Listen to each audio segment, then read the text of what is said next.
இடதுசாரிகளில் பண்பாட்டு ஆய்வாளர்கள் கிடையாது. ஒரு பண்பாட்டு ஆய்வாளர் இடதுசாரியாக இருக்க முடியாது.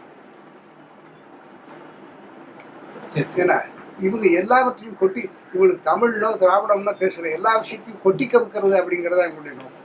இவங்க ஒரு வெறுப்போடையே அணுகிறாங்க. தென்தமிழ்நாட்டையும் தென்தமிழ்நாட்டு மக்கள் பண்பாட்டையும் இடதுசாரிகள் அடிமனத்தில் ஒரு வெறுப்போடையே அணுகிறாங்க. கேட்டால் அவங்க தான் மக்களை காதலிக்கிறவங்க மாதிரி பேசுகிறாங்க. அதுதான் எல்லா வகையான வீரர்களுக்கும் அவங்க இட்டு போகும். இப்போ தான் தமிழ்ச்செல்வன் அவங்க பேர் வச்சுக்கிறாங்க. அவங்க பொதுச் செயலாளர் தமிழ்ச்செல்வன் பேர் வச்சாலே தான் பார்ப்பாங்க.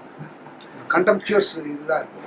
பகுத்தறிவில் சிகரம் பெரியார் ஈவேரான்னு ஒரு புத்தகம் எழுதுகிறார் 53, 54 தொழிற்சங்க தலைவர் உலக ஐயங்கார் அவர். இந்த கட்சி அதை ஏறெடுத்து கூட பார்க்கல. விளைவு இன்னைக்கு பெரியார் 100 ஆண்டு விழாவை 125 ஆண்டு விழாவை கொண்டாட வேண்டிய கட்டாயம் தேவை.